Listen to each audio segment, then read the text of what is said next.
Hi, and welcome to Safe Space. I'm your host, the artistic psychologist. This podcast aims to end the stigma surrounding mental health, one conversation at a time. Welcome, and I hope you enjoy.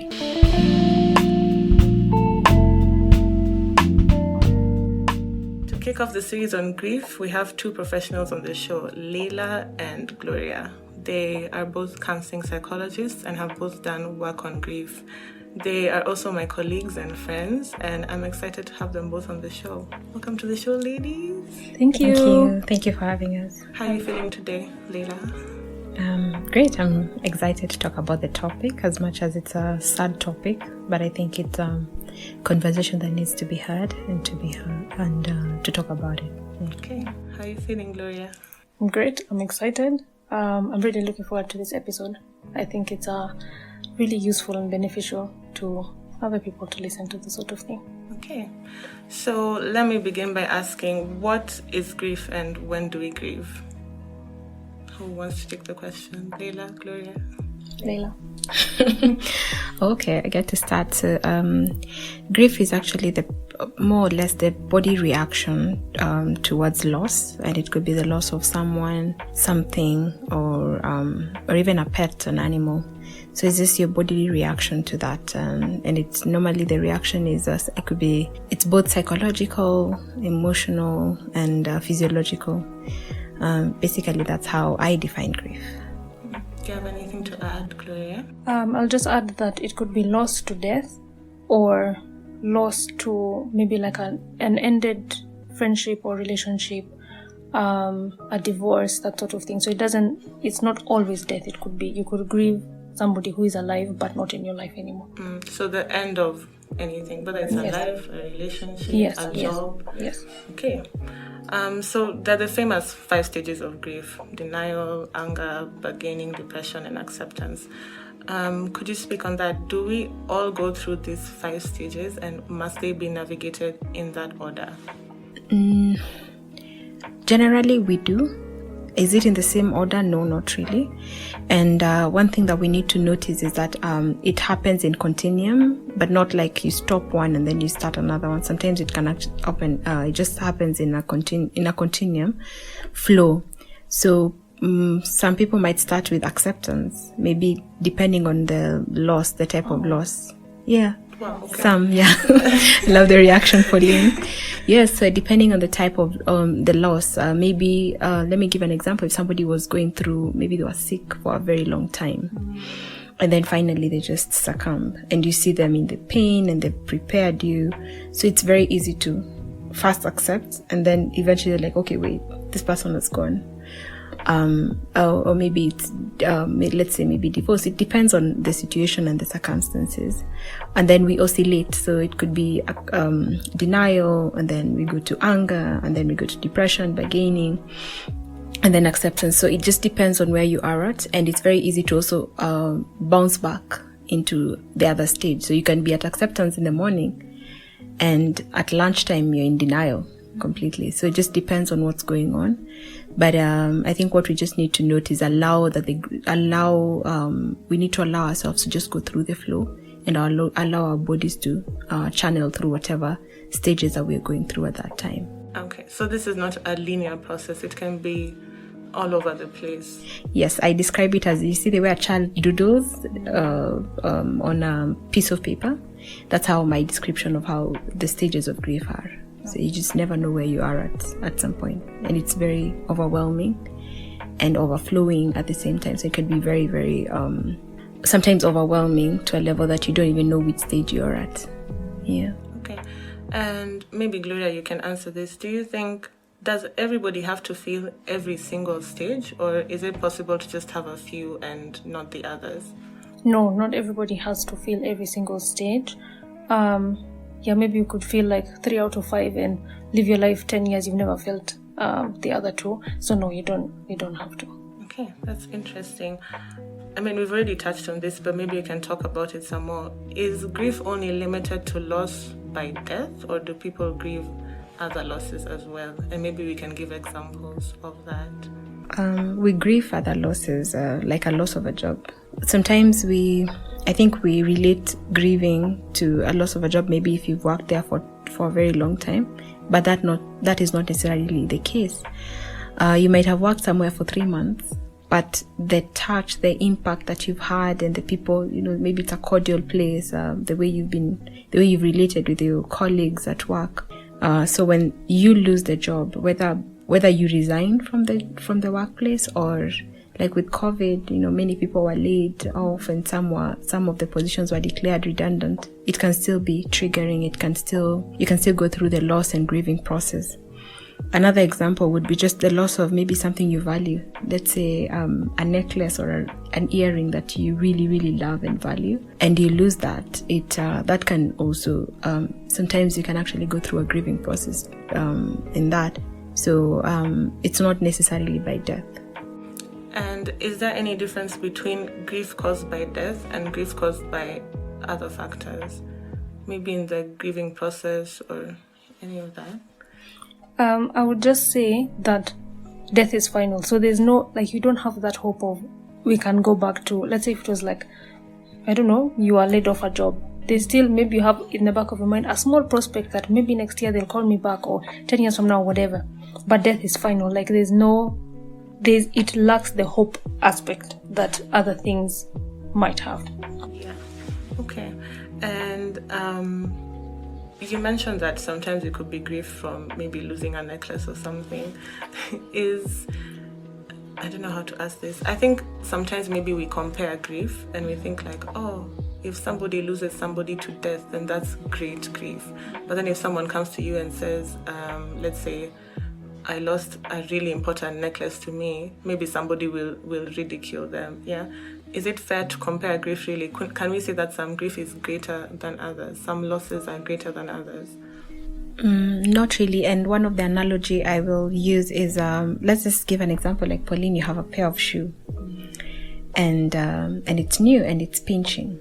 And Gloria also has a new pair of shoes and it's pinching. Both of you, the shoes are pinching different parts of your soul or of your feet, but you're all struggling, even walking, to an extent that maybe you even develop corns and all that. It's the same way with grief. The intensity is dependent on the person who's actually feeling it. So we can't compare. The duration is probably could be the difference. Maybe if you've lost a necklace, it's easy to cry over it for a day or two and you'll be okay. But if you've lost a loved one, someone you really care for, especially let me give an example, maybe a child or a parent, then the intensity is completely different. Also the memories that you've had with the person and the tragedy, probably also the way they passed on is different. But we can't compare. Yeah, we can't compare. It's not fair at all. I think it's fair to say that because I think many times people invalidate the grief people go through. And I mean, a loss is a loss. Who are we to judge? We don't know how important something is to somebody. I also want to add, even one person can grieve different things differently. So, for example, I lose my mom and I cry for example, 1 month. Then I lose my brother and I cry for only 2 weeks. As an example, assuming crying is the factor. So one person, you can't also compare within the same person. Your husband died and you are fine. Why is it that now your child, you want to die also? Yeah. Okay. So we're dealing with a pandemic and we have been for close to 2 years now.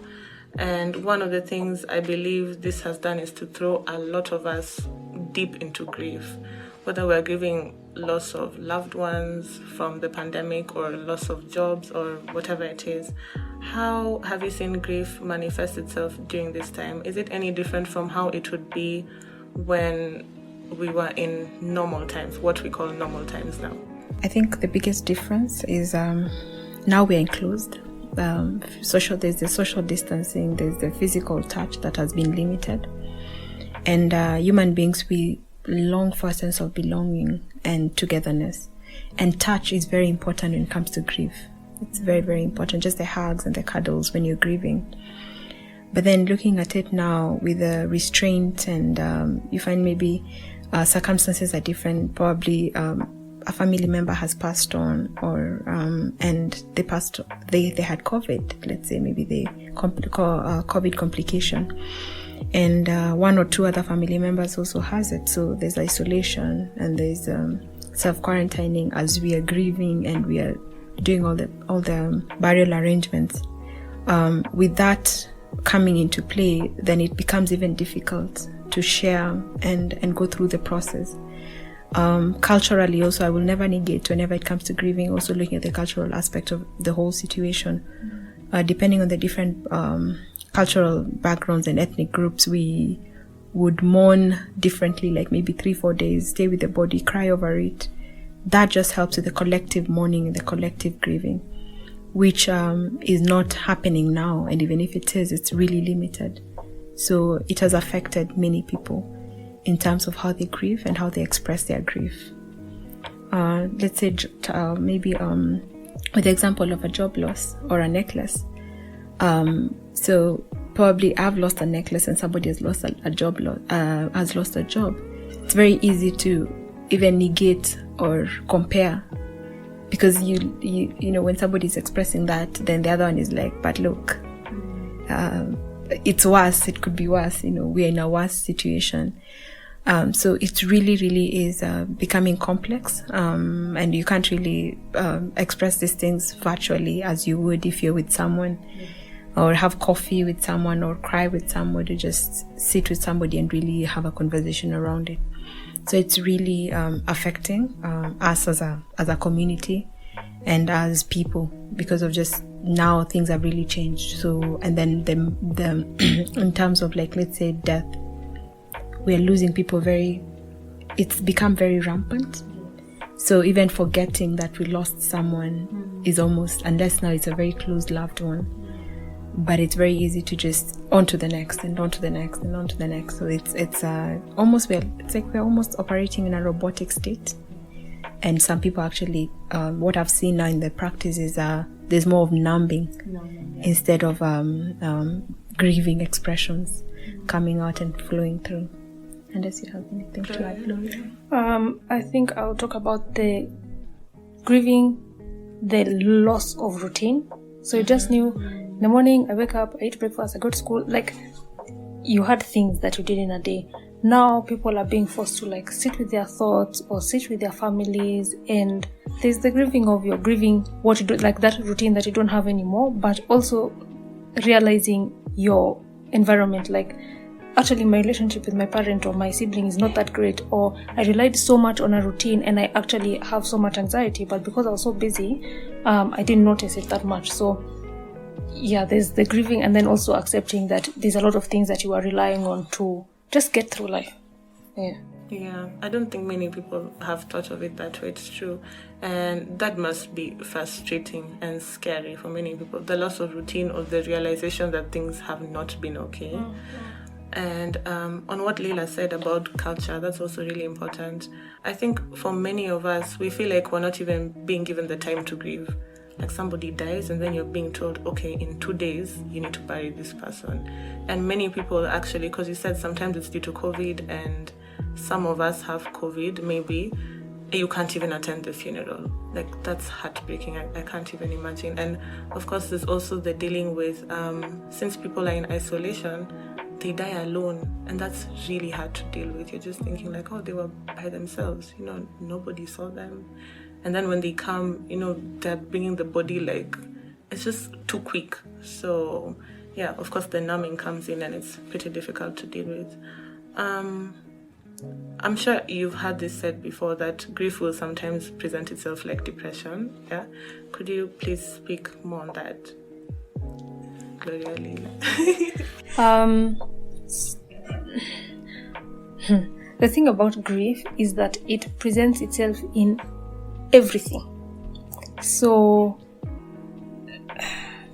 its likeness to depression is extreme emotion. You could also feel like, what's this word, when you have no, like, zeal to do things, like no motivation, hopelessness, and just lack of motivation, lethargy, exhaustion, or all the things you can think of when you say that person is depressed can and will most likely present themselves if you're going through grief. It's just that I think a lot of the times they're not associated. For example, like lethargy, why are you tired? And people have been in your house cooking for you, taking care of you all this time. So you don't realize that's actually grief presenting itself in my life. Yeah. I'd also like to add that the difference now between grief and depression, which we need to note, is that grief, what happens that you oscillate. So you go through the emotions, but then the hopelessness does not last full time. Like you will be hopeless in the morning, but in the evening you can actually get out of the bed and do something. So it's not a constant. So with grief, it's a flow. It flows through. So you're sad now, and then you're not, and then you're happy, and then you're able to smile. But with grief, it's more on a constant. With depression, is more of a constant. So, and that's when now, of course, you need professional help to help you process the depression. Grief, some people can actually go through it and be okay without seeking professional help, just with the social support and just a collective mourning. One is able to bounce back after some time. Okay. And professionally, is it easy to confuse the two, grief and depression? One of the main assessments that is expected of a professional is to first ask. That's why we do an intake form. So you ask, has there been any major event that have happened in your life in the recent past? So once that has been established, and then now you're able to deal with the issues that are presented. But it's possible to actually treat the grief symptoms with antidepressants, because depending on what the issues are. Yeah, but then eventually, if the person is able to cope properly, we wean you off the medication. Yeah. Okay. And you've mentioned that for some people it's easier to get through the grief without therapy or anything. Are there specific things about an individual that helps them do that? Yes, so we look at their protective factors. Protective factors is, do they have the social support? Do they have, especially the social support, then how maybe their upbringing, if they just had a good, secure upbringing, then they should be able to deal with it properly. Also, sometimes religion and faith helps. It comes into support. And then also just looking at the way the person passed on. If it was tragic, then it becomes a problem. But if maybe they went through the whole stages, somebody was sick for a long time, and then also depending on the closeness they had with the person who passed on. If it's maybe a distant loved one or a distant relative, and the cordial relationship they had, then it's depends. That definitely affects how they will go through it. But then now the complication becomes if it was a tragic death, if the person was young, and then if it was an accident, or maybe the complicated type of grief and the disfranchised type of grief where somebody just disappeared from home. So you really don't know even whether you're mourning for someone who's gone or the person who's alive. So those are the challenges that now bring the complexities of grief. Okay. Gloria, do you have anything to add? No, I think that's good. But would you have a question about whether you would say suicide is also would go under complicated grief, suicide and murder? Yes, suicide and homicide, yes, because you see, suicide is also tragic. Sometimes they leave a note, sometimes it's not. Suicide, sometimes they leave a note, sometimes there's no note. So the ones who are left behind, you're left asking, where did we go wrong? Could we have done something to save this person? Homicide, the same. Somebody was murdered. Maybe you just had a phone call with them, or you just said goodbye in the morning and had plans to meet in the evening. And then now you're called to identify the body. So again, that's tragic. So it can definitely affect the grieving process. You've mentioned that term, complicated grief. So is there a different grieving process? Are there different type of griefs? Yes. So we have acute, as far as I can remember. I'll try and remember as much as I can. We have acute, that is just when you immediately you hear a loved one has passed on, So the reaction is maybe shock. Some people will laugh hysterically. Some will cry. Some will roll on the floor. Some will not even know what, some will just go numb. Like that's just how the body reacts at that moment. So that's acute grief, just immediately after you've gotten the news. And then we have now this franchised type of grief, where it's a type of grief where it's not acceptable or appreciated or expected for you to grieve by culturally. Like now somebody who's lost woke up in the morning and they disappeared, or a parent who slowly you've seen them just fading away, Alzheimer's, because this is someone now completely, they're there but they're not there, or in a coma, they're there but they're not there. So even when you're crying and you're grieving, people are wondering why this person is here, why are you grieving? And then we have complicated grief, whereby now it's probably the death of the loved one, or the loss was tragic, like death by suicide, and that suicide can oscillate between disfranchised and complicated, because again culturally, like with the Christian faith, you're not expected to mourn for such persons. The African culture also is very, very strict and very, very harsh on somebody who has actually taken their own lives. So then as family members, you don't know what to do, because then this person is being buried at night. We have such cases. Then we have chronic grief. Chronic now is the one that just continues for a very long time. You find somebody has grieved for 10, 15 years. They've never really improved. They're not able to move past the loss. Yeah, so that's what we categorize as chronic grief. And all these are influenced by things like your social support, the protective factors? Yeah, social and physiological. Like if you lost, let's say a loss of a parent, a teenager losing a parent, they could easily experience chronic grief, because now they don't even have the mechanisms, and they're not fully developed to understand how to deal with the loss, with the hormones and everything happening in their bodies. They're not really adults, they're not children, so then it becomes a complication in a way. So that's why it's very important that now we bring in a professional to help them process, because they're stuck and numb. To help them process the grief and just the emotions that are coming through. Gloria, do you have anything to add? No, I think she's covered it really well, and I'll just go back to complicating factors or complicated grief. Sorry, that suicide and murder, like the reason I think it's called complicated is because there's no clear way to explain how that happened. It's not, they were not sick, they weren't hit by a car on the road. It's unexpected and unacceptable by society. So that's why they're in that complicated phase. We don't know what we call it. Yeah. You had mentioned some time back that there can be a difference of grieving when somebody dies like tragically, or if they've had a terminal illness, for example. If somebody was sick long term, let's say, for example, is it possible that somebody would go through the stages of grief while this person is sick? So by the time they're dead, it's possible to go through the stages of grief, because then it's more of like anticipated grief. So you're grieving in anticipation that this person is gone.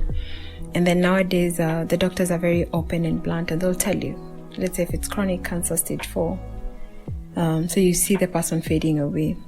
But it doesn't mean that when they pass on, you won't go through the stages again. Yeah. Yes. So what happens is that you go through the stages, you go through your pain, your emotions and everything. And of course the pain, you're crying and all that in anticipation. But then when the person passes on, then the finality of that death kicks in. And you start again grieving, the whole process of grieving. Yeah. That process sounds exhausting. Does it ever end, honestly? Well, what I keep saying, and this is something I know I tell clients mainly anytime we meet, is that grief doesn't end. It eases. It eases as you progress forward. And the biggest task when it comes to finish, just going through the whole process, is learning to live without the loved one. Just accepting that you can live your life without this loved one. And I compare it to the loss of a limb. Let's say your leg was amputated. You never forget that leg was there. But you either have a prosthetic or something just help you walk. So that is just what grief does. It eases over time, and you're able to go back to your normal daily routine. But the wound and the pain and the loss will always remain. So, do men and women grieve differently? Do we grieve the same? Yes, men and women, again, gender. So men will tend to be more logical and women will tend to be more emotional. But that is a very generalized way of looking at it. Sometimes we oscillate in between, whereby, because again, depending on, we have people who are just, again, based on gender, we have ladies or females who are more logical and males who are more emotional. So it just depends on how someone processes the whole situation. And what I've seen is that depending on where you are at, and again, I'll say this, it again happens in continuum. So 1 minute you might be emotional, and then the next minute you're more intellectualizing it and rationalizing the whole situation. And the next one is you're Googling on the internet what grief is about and what death means. So it just depends on where we are at, but generally men tend to be very rational about situations, and women become more emotional. Just, I think, also because of the way we've been socialized. But then what I've also noted is, let me give an example of a death of a child. You find that a man will bury himself at work, go back to work very quickly, work, and then maybe the mother of the child just cannot even get out of bed. And you find even in couples whereby now one of the couples, maybe the mom is feeling neglected or left out, but just all this is happening because both of them are grieving very differently, and they're not able to come at a point where they're now having a conversation about what is happening. So it's normally encouraged that with such a case or such a situation, you find time maybe once a week or in the evenings where you can sit together and just reminisce and cry if you need to, or hold each other to just bring that bond as you mourn, so that you feel like you're both connected in the grief. I'll ask this to you, Gloria. Do you think men react more logically because society doesn't give them the room to express their emotions? Right, yeah, I do.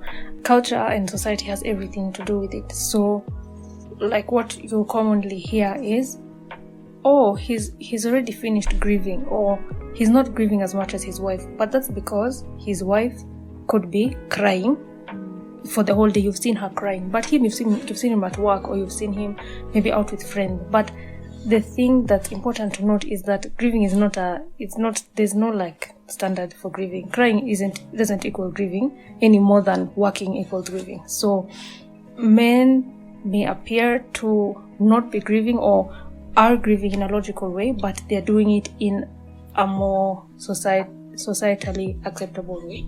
Allow me to add to what she said. Also, don't forget that we have people who are actually private mourners, and we have people who mourn not really in public, but with others, socially together. So it just depends on where the person is. For the private mourners, they will cry or react or feel the emotions overwhelmingly, but on their own, and it doesn't really show in public. Okay then, you mentioned something, you talked about crying. Crying isn't the only way to show grief, yeah? And I think many people identify grief solely through emotional responses, maybe like, crying, anger, whatever it is. How are the other ways grief manifests itself? Are there physical symptoms maybe, or? I look at grief, when it comes to symptoms, I've categorized them in 4. So we have the emotional, cognitive, physical, and mental. And spiritual. So, and I'll just go in one by one. So the cognitive is just the mental, how we react mentally, and that relates to your memory. There's memory losses and memory lapses, depending on how chronic or how depending on just the loss and how the person reacted to the loss. So you could have literally blocks of memory losses, like you forget a whole day or forget small things in life. Like so that sometimes happens. Like some people can tell you that they don't remember what happened when they were told their loved one has passed on. They have no recollection of that. What happened that day, they have no idea. And then we have now concentration, whereby completely you can't focus on the small tasks. What was easy to do, like writing, becomes a task. Sitting reading becomes a complete task, which was done previously very well. So cognitively, those are the few things that are, and then even just exhaustion, mental exhaustion, extreme exhaustion. I just point out a few so that at least we go faster. And then now the emotional angle is whereby now the hopelessness, the just feeling like the world has come to an end. There's a lot of emotions that come through: anger, shock, surprise, sometimes relief, depending on the situation. And then we have the spiritual angle, whereby someone is now asking and questioning, is there God, really? Did my loved one go to where we think, depending on our faith or our religious basis or our spirituality? So there's a lot of questions. So some people will actually be angry at God. Some people will be comfortable and get comfort from God. Some will completely refuse God. And some will just decide, you know what, my loved one just moved to the other.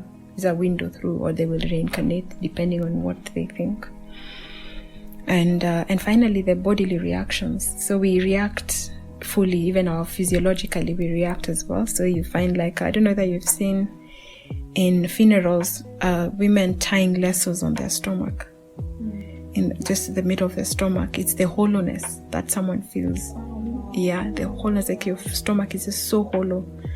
So and just that tying is just for you to feel like there's something there. Then of course there's the trembling, there's the shaking, and just loss of energy, and loss of appetite, lack of sleep, then crying, which is a reaction as well, an emotional reaction, but it's physiological because of the sadness that you feel inside or the pain. Okay. And should someone be worried if this lasts for a certain period of time, like if it lasts too long? Ideally, the normal process of grieving is at least within a year, the person should be able to function within a year. So the first 3 months, so that's how you gauge. It's the first 3 months from day 1 to 3, and then 6, and then 1 year. And then now you go 2 years, and then now it's more of triggers and memories that you live with, or the person lives with.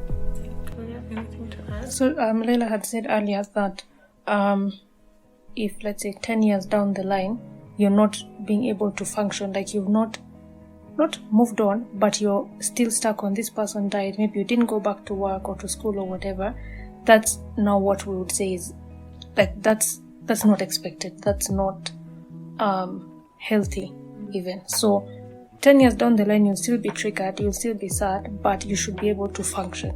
So just go about your daily, just simple basic tasks you should be able to do them. Okay. So how then do you cope with grief and grieving? Mainly what I suggest is keep a routine.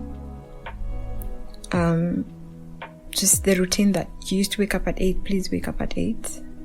Even if you don't feel like doing anything, just keep a routine. It helps you go through the day, because when you're grieving, especially the first 3 months, it's really complicated, and everything becomes a task. Even showering and eating becomes a task. And we have instances where some people have actually noted to even have a loss of smell, loss of taste, loss of memory. So if you have a loss of memory, write a to-do list. Loss of smell and taste? Yes. Sounds like COVID. It's like COVID. Yes, it does.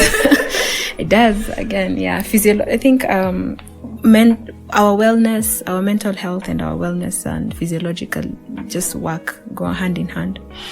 And then we also encourage self-care, exercise, eating healthy, spending time to either meditate or pray, depending on your belief system. And then allowing the emotions to flow through. It's very, very important. It becomes complex when you ask somebody, are you okay? And they're like, yes, I'm okay, and they're not. So it's very important that if you're not okay, it's okay to just say, I'm not okay. No, I'm not. I'm holding in there. I'm holding up. I'm trying. And then having just that moment to either moments in a day where you just break down and express what you're feeling. Some religions and different people, different ethnic backgrounds. We have some who put a shrine in their home with pictures and candles, and they pray.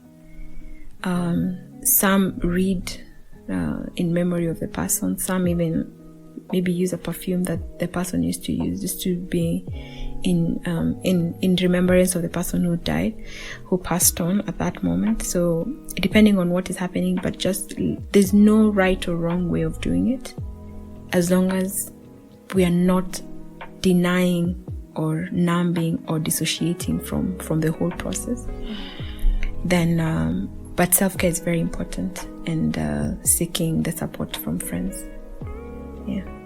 Anything to add, Gloria? An additional thing is we usually say just do the next best thing. So a lot of times you'll hear, especially if it's like fresh, like the person has just passed away, people are like, I can't even shower, I can't even, like when they think of all the things that they have to do, it's just too much. So we're usually like, do the next best thing. If currently you're in bed, you've just woken up, then just step out of the bed. We won't discuss the making of the bed, the showering, just come out of the bed. Once you're out, we can talk about make the bed, like that. So just on a general level, make things bite-sized pieces. So don't think about this grand plan of December, we're going Christmas, whatever. Today, I'm just going to take a shower and eat some breakfast. Then in the afternoon, we'll see what happens. Okay, fantastic. So I think that's it. Thank you, ladies, for being here. You can tell the audience where they can find you or how they can find you, but I'll link your details in the description for the episode. Nice. Okay, thank you for having us. My name is Gloria Gitonga. My email address will be linked. You can also find me on Instagram at face.yourfront. So I share like mental health tips and that sort of thing there, but you can also DM me just to chat. And you can email me on the email that Pauline will share. Okay, Leila. Thank you, Pauline, for having us. This has been an interesting discussion. And my name is Leila Mkameli, like I said, and where you find me is my practice is called Lean Counselling Center. So just search that and you'll find me there. And all my social media pages is Lean Counselling. That's where you find me. But it will be on the description box in case you have any questions regarding the conversation. I'll definitely respond and answer any further questions from what we've had and what we've talked about.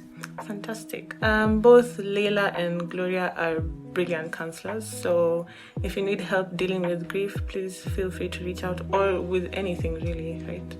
For the therapy. Yes. Yes, and I can't wait. I've done a book on grief, so hoping to release it soon. So yeah. Okay, great. I'll have all their details linked below.